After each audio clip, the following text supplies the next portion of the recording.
Now I could answer this question for many, many hours. Think of Johann Sebastian Bach. They called him and are calling him the fifth evangelist.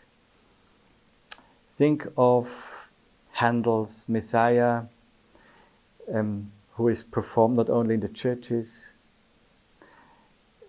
I think of Olivier Messiaen, who is a French composer, was a French composer, Catholic composer, fantastic, one of the best in his generation. And he decided to bring the liturgy out of the church into the concert hall to communicate this message in the secular world. There are more and more writers who are not necessarily Christians, but who start to think in our days about the value of Christianity, and even reading the Bible and making references in their works to the Bible.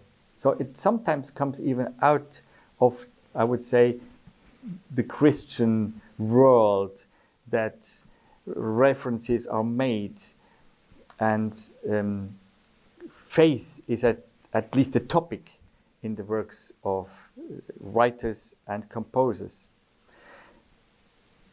But as well, if you are not such a well-known artist, I often say it to artists, you can have a contribution.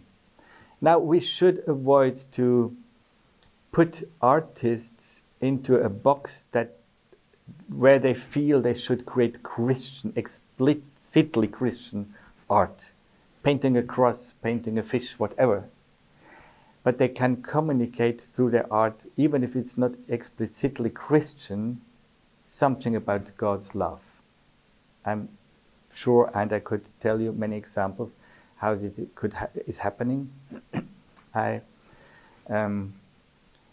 once in a Swan Lake, there's a Tchaikovsky ballet.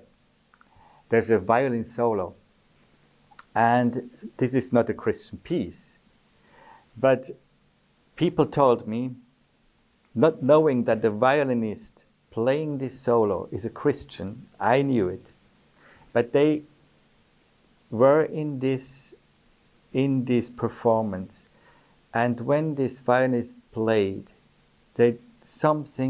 somehow they were touched so deeply, and they thought there's more than music in this. This is not just Tchaikovsky. This is something else.